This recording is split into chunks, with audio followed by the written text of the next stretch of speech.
here. We do obviously a lot of work on Facebook, Instagram, Twitter. We do some Snapchat work. Then we've got some internal tools that we use around here, and a lot of those had updates over the past couple of weeks. Joe, you want to start us off with some of the interesting things? It's been a busy, really 3 months in platform news with all the changes on Facebook. I mean, when the national news is every night talking about platforms' terms of use, we're kind of in a new world for this business. But I think we're kind of starting. The U.S. Senate's on the job, so don't worry. They've got it covered. That Mark Zuckerberg told them how to put the email app on their phone. But we're getting back into, normal, just stuff that people who are deep in the industry follow. And so we're going to run through some of that. The first thing is last week was Google's I/O conference. If you don't know what that is, all of the big tech companies, Google, Facebook, Microsoft, they all have these big developer conferences once a year. It's kind of like Comic-Con, but for a different type of nerd. For a nerd that makes their money on a certain platform. And so Google's was just this last week, and the big thing that came out of Google I/O was a significant new push into AI. And what is interesting about what Google is doing with AI is they're building Skynet to take over the world. No, that's not what they're doing. They're building a lot. They're actually going a lot into visual search, Matt. And I think there were some things on that. If you want to jump in on photos, do you use Google Photos? Because I haven't used it. I'm lazy and just have Apple. Yeah, I don't use Google Photos a lot. They force you to use the product when you're putting maybe like images on your YouTube page. When I had to put the photos for SDS when we were putting our entry on Google Maps so people could find us when they're trying to get here, I had to use Google Photos. So I'm actually not that familiar with the platform. I do know that they're trying to work more artificial intelligence into the Photos platform so that they have a boost in recognizing what's in your photos. So take that in mind when you're dumping all your photos into Google. They're going to be using their computers and their robots to scrape them for you. But generally these developments make the products better for the end user and usually without too much interference. Okay, use case for marketing or branding so let's say the Google machine vision or natural language processing. We can talk about audio in a second, but let's say computer vision gets really sharp where you can upload the photo and it knows exactly what it is. Any marketing or branding use cases come out of that, or is it straight up consumer? No, I don't think it's straight up consumer, right? Just like small businesses, just like we do, go into the search features on Twitter, on Instagram, on Facebook, and go look for things that are relevant to what they do, whether it's looking for new customers to sell products to, whether it's looking for people that are influencers about a particular product or brand or in a certain industry. I think the more Google knows about photos that are out there on their social networks, and then obviously that are just being indexed by Google Images on the web, the more your search is going to continue to improve when you're trying to figure out something. So that's whether you're just doing a basic search trying to get your knowledge up, or more importantly for a marketing standpoint, if you're searching to try to insert yourself into a conversation that's already taking place. Okay, so what I actually think the big thing is here is a robotics play. I think the big advantage for Google pushing further and further into machine vision has definitely to do with search, but for them is a lot more about robotics and making machines that can recognize what's going on, what they're around, who's around, because that seems to be, and we'll move past this because this is outside of the scope for marketing, but seems to be a key part of the sci-fi type of robot is it has to be able to recognize what's in the environment and know what it is, to have some context, not just know it's a thing, but know it's a dog or it's a cat or it's a Facebook Live producer. I would appreciate all of my robots getting smarter, so I'm okay with that. One thing that is interesting that came of this, and I think this has significant marketing implications, is the Google called it the continued conversation update for Google Assistant. And so it's like this. If you think of, I don't know if you have, Echoes at home or Google Assistant, or if you're early adopter of the HomePod. A couple weeks ago, basically the same thing with Alexa, yeah. So usually you have to say, do we have an Alexa? No. Usually you have to say, Alexa, what time is it? Alexa, what's the weather? And so you have to use the keyword and then single question. So what these changes have done to those platforms is make it more natural, where it's, Alexa, what time is it and what's the temperature going to be tomorrow? So you can stack in questions, and then you can use a follow-up question and not have to use the trigger word, Alexa or OK Google. If you're going to ask multiple questions, inside of a time frame, it makes it a much more natural conversation to say, like, what's the weather going to be like tomorrow? Okay, and the day after that, or instead of having to go back to Alexa, what's the weather going to be like on Thursday? What's the weather going to be like on Friday? Just like you talk with people, with a person. Yep. And so I do think the marketing implications here get really interesting. And we were up in New York a couple weeks ago at VaynerMedia. They're all about audio. We've known audio is going to be a big deal for a while. Both Matt and I early on had Echoes. I got an Echo and actually bought Matt his for Christmas. I bought all my birthday. Okay, yeah. I bought all my parents Echoes this last December. I think what you're going to see now is kind of play my music, turn on my light, turn off my light. I think what you're going to start seeing is you're going to see, and Amazon rolled this out recently, opportunities for transactions. So in the middle of a podcast, the podcast might say, and this podcast is brought to you by Squarespace. Squarespace, the place where you can build simple websites without a developer. And, Joe, would you like to purchase or would you like me to email you a Squarespace discount code? Mm-hmm. And you can say, yes, Alexa, no, Alexa. So I think the advertising opportunities there for direct response, in even branding, although I think the branding is more interactive type of content than sales-based, but the direct response stuff is going to get really interesting on Alexa. And recently, this is fun. You can try this out at home. They rolled out, I actually have it up here because I built a skill. It's called Skill Blueprints on Alexa, and it lets you take templated skills and make your own. So you can make one, for example, pet sitter, where you can say, Alexa, how much food do I give the dog? Alexa, how often does the dog go out? And so you can make these and put them on your own personal or business Amazon account. Let's move on to talk about Instagram. There's a lot of people that come to us with questions about Instagram, and we're going to get to some of those questions later.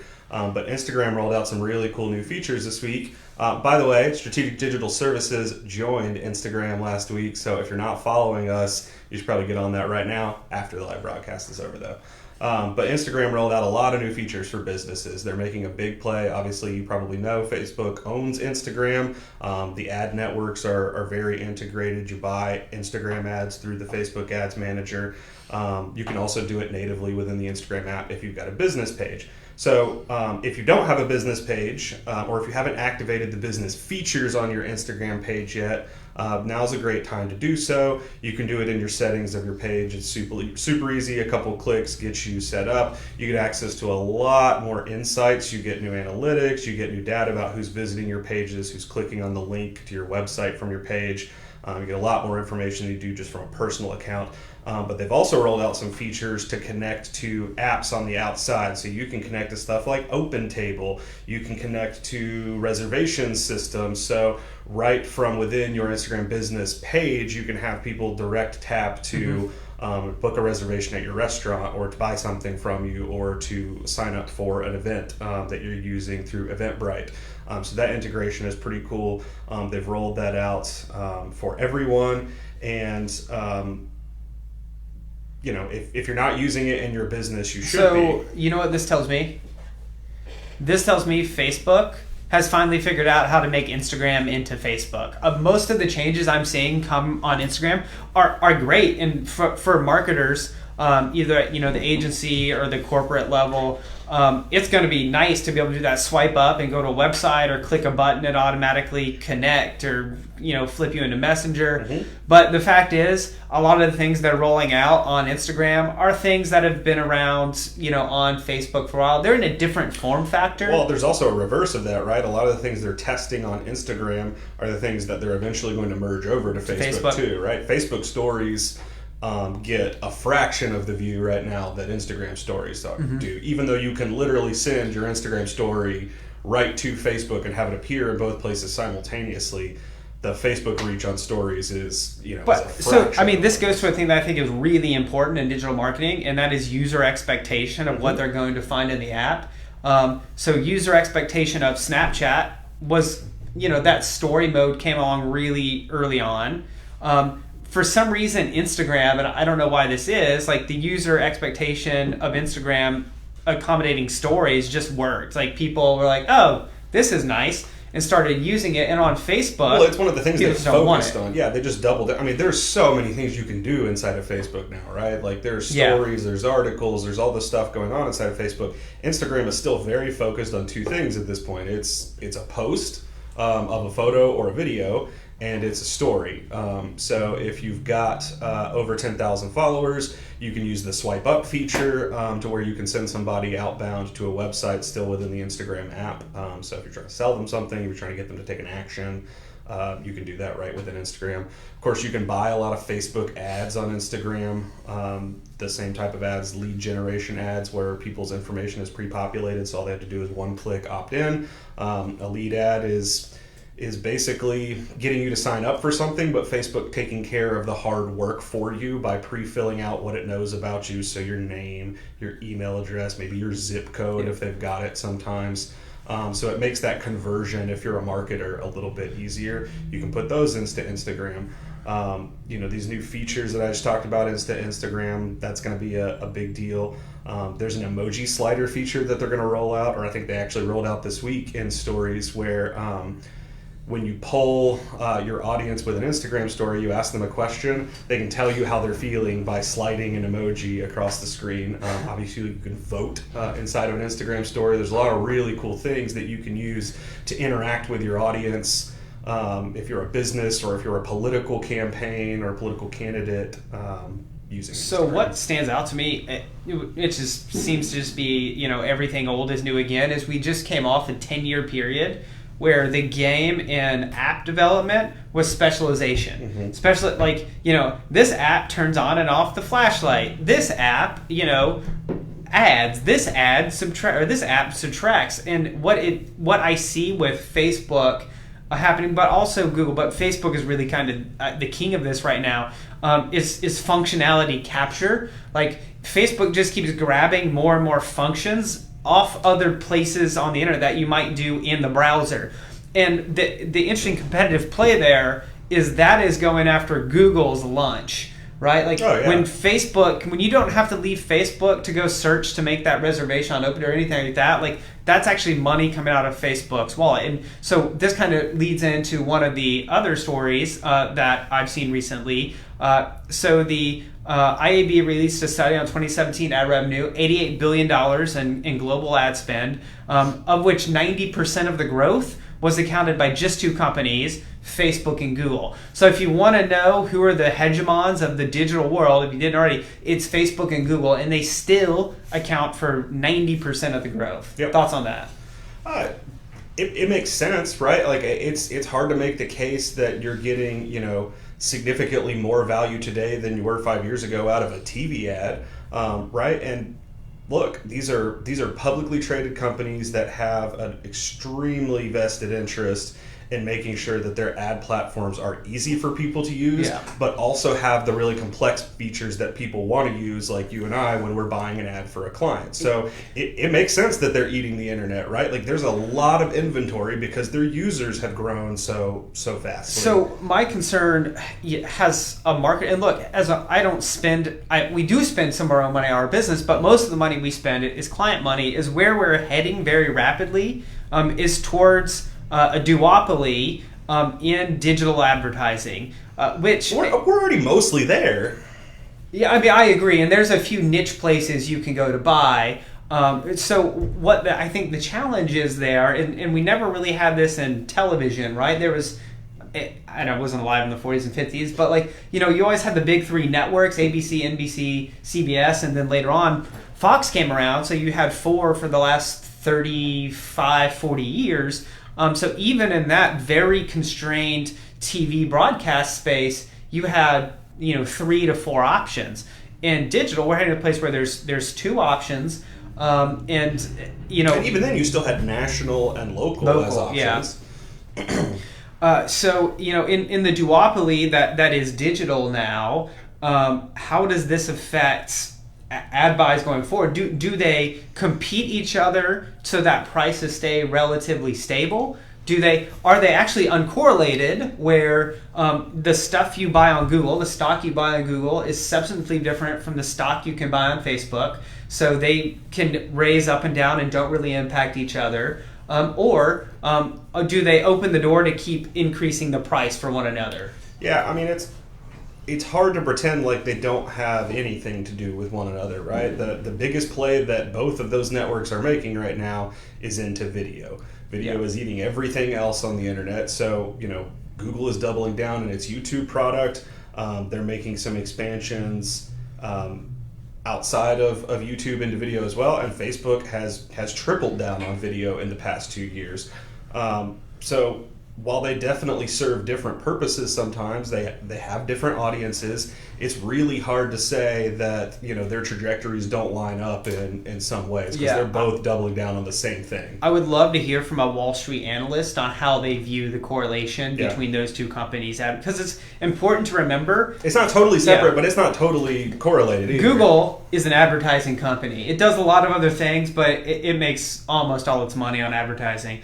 All right, so other companies that are growing in the tech space that is really interesting to business marketers, but isn't is a closed loop right now, is Slack. So I'm going to tie those two together real quick, because one of the things Facebook is trying to do is get into Slack space by using their Facebook workplaces, workspaces. Yeah, I've seen it. That is basically an inter-business messaging app, which is a lot like Slack. So just to transition us. So Slack's, hit 8 million daily users. If you don't know what Slack is, it's a team messaging app you can put on your phone, put on your computer, so everyone at your company, they can direct message with one another. You can have channels with multiple people, and usually those channels are themed on a topic. It's AIM, but way better. Yeah, it's AIM, but no one ever tries to get me to sneak out of my house late at night to come over. Never happens on Slack. So the interesting thing about Slack, and the reason most businesses use it, is it reduces traffic in the email inbox. So if you are working at a place and you're like, why did people send me a one-line email? Get Slack. It'll solve that problem for you. That's the main thing it does. And then the file sharing is great and the integrations are great.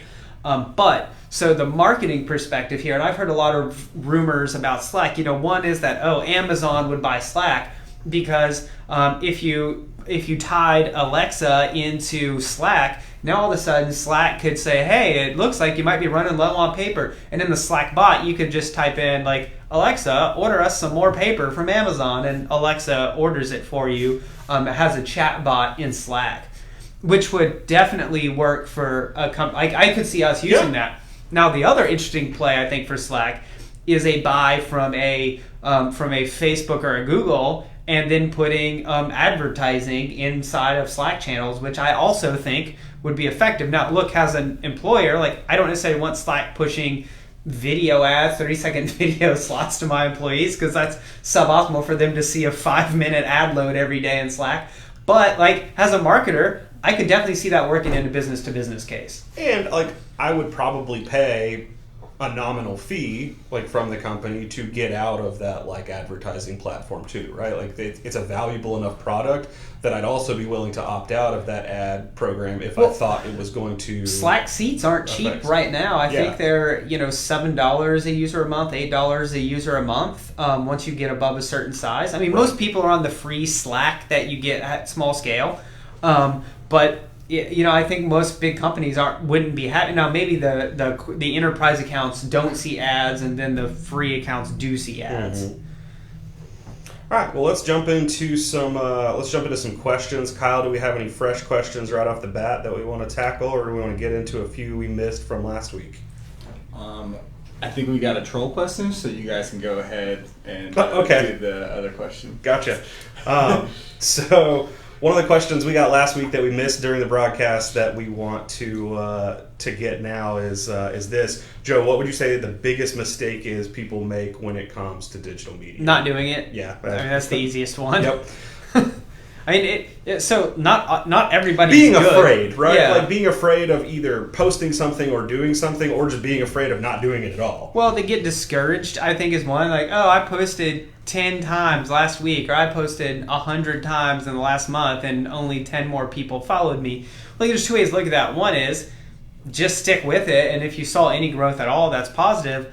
I mean, but the other is just reevaluate the strategy you're using. Look, on Facebook, you're going to have to put a little bit of money in if you want to see real traction. But on Instagram and Twitter, you can use those fairly well organically. Now, if you are selling something, if you're doing this as a company, obviously you need to allocate some money towards it and decide what your goals are, whether that's branding or direct response. And that's the game you're in. Just why like is it direct important mail if I'm trying to do stuff on Facebook or Instagram or even Twitter? Why is it important that I've allocated money to put there?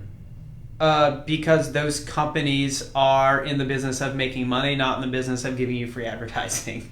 We're not talking about a lot of money, by the way. $10 to $50 sometimes unlocks a whole new world of engagement for the content that you're putting out there.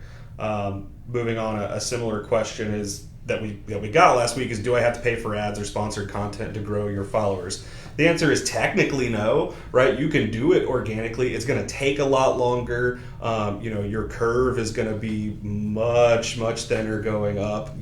If you want to do it aggressively, if you want to do it effectively, yes, you need to pay to do it. And again, we're not talking about a ton of money. You don't have to hire a firm. You don't need an agency to do it for you. But if you want it to really start penetrating the audience that you're trying to hit, you got to be willing to get off your wallet.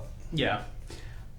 So how do I handle trolls? Are people being negative in response to my social media post more interesting stuff? No.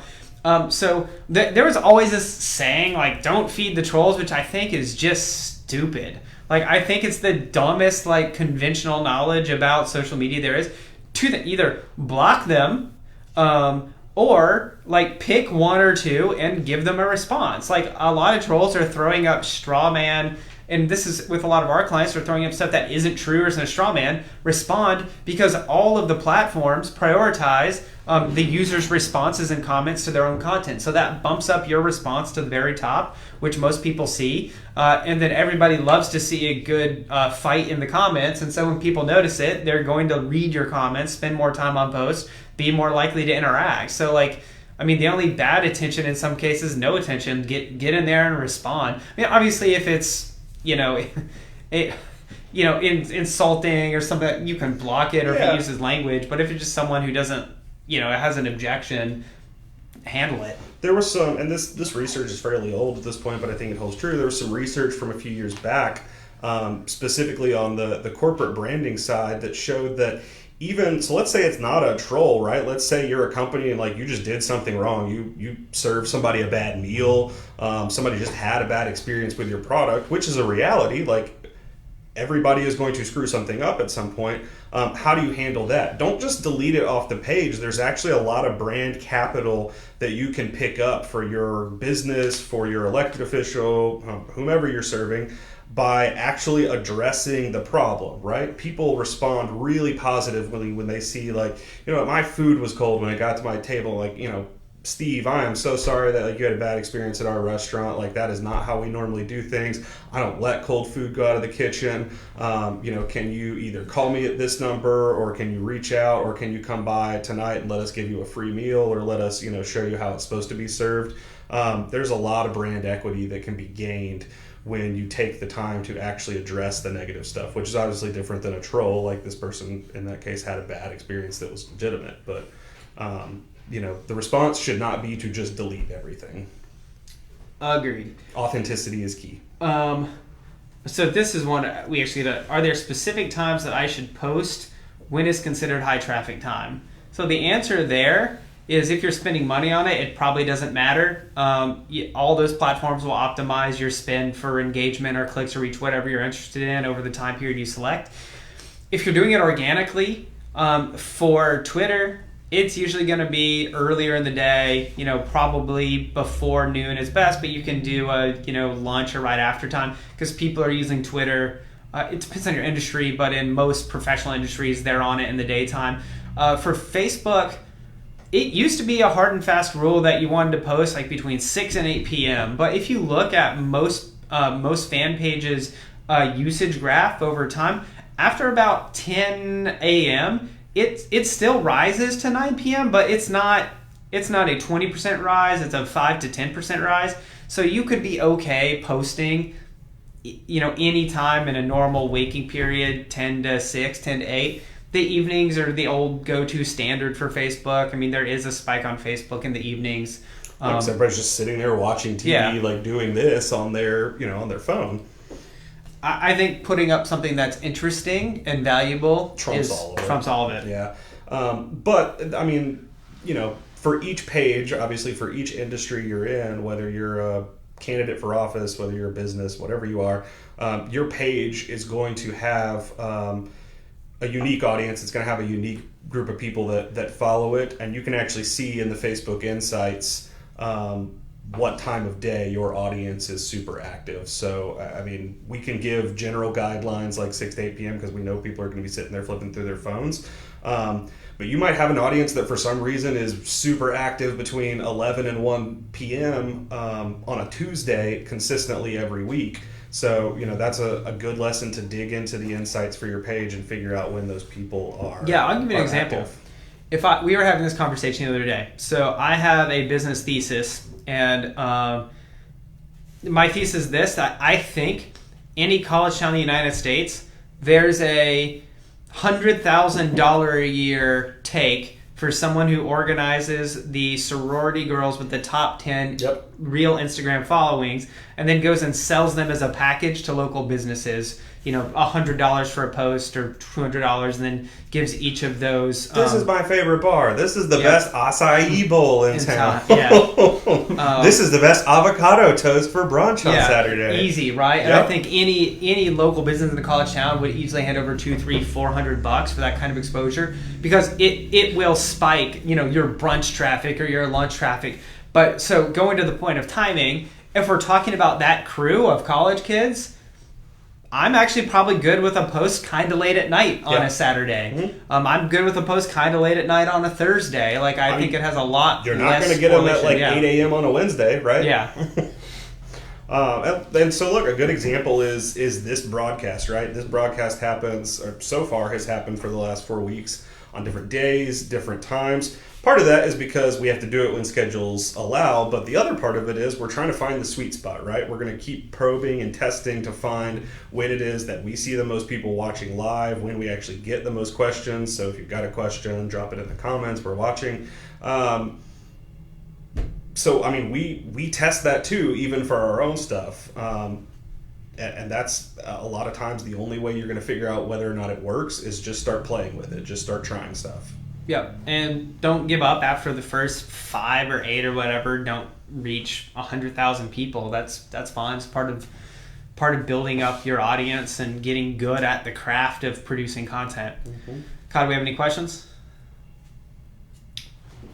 Right now in the comments, they're trying to find out where the best avocado toast is in town. So, do you guys have any preference? It's disgusting, so no. I don't want an avocado on anything. All right, no, then we're good. Okay. All right, Matt, anything before we close out? Any news we missed? Anything? We got one question. Sorry. Do certain platforms perform better with first-person content? That's a good question. Yeah, that's a really good question. Obviously, Snapchat performs super well with first-person content. You're going to get a lot more reward from doing this on Snapchat than you are from doing this. The same with Instagram stories, at least. I mean, I've seen enough Instagram selfies on people's pages to last me for a while, but stories can be super interesting on Instagram from a first-person perspective, right? Like, because it's a short snippet of what somebody that you are interested in at some point, right? Like, you followed them, you're watching what they're doing throughout their day. If you look at like my Instagram stories, or if you look at the SDS's page Instagram stories, you're going to see little snippets of how we work throughout the day, the interesting things that go on, some of the behind the scenes, which is what we're trying to give you a little bit of right now too with this broadcast. So first person content, definitely Instagram and Snapchat are where the game is at.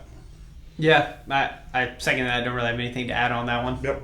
Unless we've got any other questions, that we need to tackle. We'll sign off for now.